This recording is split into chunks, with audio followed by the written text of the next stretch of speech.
Game number 1 is getting underway, and StrifeCro, Druid of the Saber in his opening hand. And on ProtoHype side, he's got Avenge, he's got Knife Juggler, Coghammer, and Dr. Boom.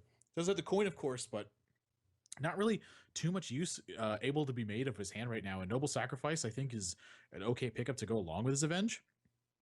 But StrifeCro's likely to, I think, just pop this straight away. I don't think that he ever. I don't know if he ever really reads this for Noble Sacrifice is the thing. Who's going to play Noble Sac turn 1 into a hero power? It's definitely a bluff. The idea of playing Noble just doesn't make sense, so StrifeCro wouldn't play around it.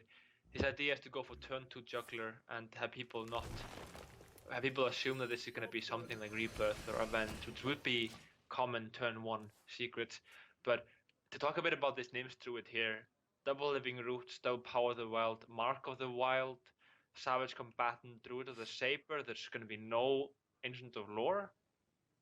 There's going to be double combo and a lot of damage early. That's mainly the idea. There's also no wild growth here, and he kept the swipe. A good choice in my opinion. Yeah, I think this is one of the matchups where if you don't keep swipe, Muster for Battle can absolutely blow you out of the water. So a necessary keep, in my opinion. I actually don't like Prototype's play here.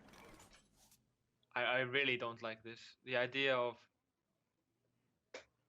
I mean, why would the coin? Why throw away the coin there, when you can possibly get a Mystery Challenger a turn earlier? Well, I don't know if he's really throwing away the coin. I mean, obviously, he wants to get a big presence built and really start making an impact on this. StrifeCro, I feel like, is in a position where attacking is a very difficult thing for him right now. Is it though? I mean, oh yeah, absolutely. I mean, say he attacks with anything, and this ends up being Noble Sacrifice and Avenge. I guess it's hard to tell how many secrets, but yeah, I guess it's the 2 secrets. It's different in attack. If there was 1, he could absolutely face and be fine here. And that's really the big difference to me, is the fact that it's 2 secrets. And so actually, ProtoHype's going to get rewarded pretty heavily for this. Noble Sacrifice is going to trigger here. Then he's going to get the Avenge, and he's got Coghammer to follow this up. So the first half of the Pilot Shredder's falling down, and he's going to end up with a 3/4 Corner Creeper afterwards. StrifeCro does have the Keeper of the Grove, but I think this was the right play to make to try to put yourself off to an early advantage, and a big one at that. I mean, if he attacks, if he doesn't attack, you're just not looking that good. But now, obviously, this is paid off handsomely for Prototype because StrifeCro attacked. But has StrifeCro not attacked, I think he's doing okay. He still might be doing okay, even just with the silence. But the idea of what is going to follow all this up with after the silence? Well, you're going to have the right draws afterwards. I think that's one of the things this Paladin deck does, is it just relies on the way that its next few cards end up panning out. And I'm very surprised that StrifeCro is choosing to take out the 1/2 here. I mean, it is silenced. It's directly contested. It's Kings. He's playing around Kings absolutely here. Because it generally would be bad for ProtoHype to go for Crucial Champion, so Kings is the only other card that really makes sense here.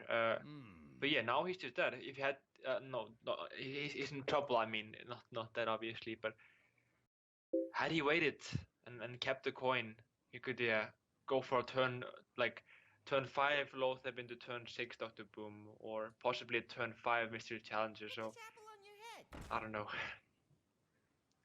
Maybe it's just my playstyle, but I just don't like the coin.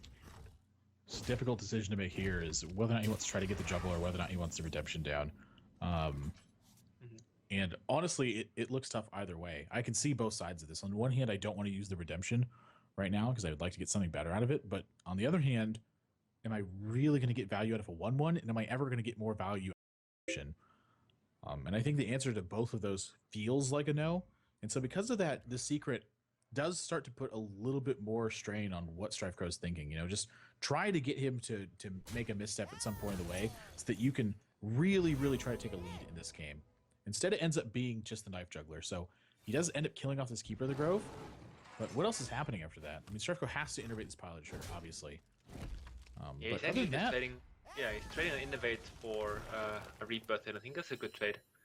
Both players here. As funny as that sounds. The Innovate isn't that strong, and the Rebirth isn't that strong either. Loatheb coming down. Repentance, yeah, this is the problem. Had he had the coin here and been able to go for turn check dot boom, this would have been a totally different game here. Savage Combatant is kind of dead here. I feel like he may actually benefit from the Savage Combatant base. Really? You don't like killing the Loatheb here? No. Interesting. I actually like killing the Loatheb here a lot and end up staying with your Savage Combatant on board. The thing is, you get value out of the swipe, though, no matter what. Because it's going to be at only at 1 health. And I feel like you've got to just kind of step up the thing. Because you don't have as much late game, generally. When the Mysterious Challenger comes down, you're really in trouble here. Yeah, I mean, I can definitely see it both ways. I think that's a risk you have to take, though. Like, I don't think that you want to just lose your Savage Combatant. I think that was the card that has the potential to bring it back. But, you know, this isn't a typical Druid deck either. You know, we've seen Mark of the Wild in here. You mentioned Wild Gross. There was no Ancient Allures. He's actually got to start getting busy with what's happening. So it makes sense that he's going to face with this, with the way that you haven't analyzed this. I haven't played this deck yet. I haven't really seen it. And Mysterious Challenger off the top for ProtoHype. That is a huge draw right now. He has potentially just shut off StrifeCro's ability to deal any more damage over the next couple of turns. 4 secrets grabbed, so that is only 1 copy of Repentance, and it's in his hand right now. But that Challenger, this game is completely changed now. This was looking like StrifeCro was going to win. Suddenly, ProtoHype, I think, has got a big advantage. I actually think this is playable for both players. I mean, any sort of damage from StrifeCro, damage dealing card. Let's say he just Hero Powers face here, goes Mark of the Wild face. He's looking okay. Any sort of Force from Nature would just be lethal. ProtoHype will need to start trading non-stop, and he obviously has to worry about killing StrifeCro, and that will take a few turns. So StrifeCro may have 2 or 3 draws here to draw into a Savage Roar, or, you know, Force from Nature, or even a Keeper. So there's a lot for StrifeCro. I think you just gotta go for it here. Face is the place. Wow, he's going upstairs too. I would have liked to see. I think, yeah. Why wouldn't you just go for Mark of the Wild face here? Even more damage. I think he wanted to kill the 2/1 to prevent the competitive spirit buff. I think honestly it's a good play. I think that play might have outright won him the game. That's not what I expected him to do. I fully expected him to make a trade in this position, and StrifeCro didn't trade. And because of that, now he's found himself in a spot where his opponent has to answer both of the minions, the Pilot Shredder and what comes out of it. And I don't think he can do that. Let me think. Yeah, it's true. Even though he got that godlike top deck, I mean, you only have a few defensive cards in the Paladin deck. I think he's possibly running Tyrion. Yeah, that's going to do it. Yeah. No damage reduction available. Even if he did, StrifeCro would have picked up Swipe. I fully expected StrifeCro to trade in that one, but he counted up his damage and kind of looked at the board state and made the right decision. You got to push the damage upstairs and put maximum pressure on. No answer from ProtoHype. And that one, StrifeCro takes a 1-0 lead.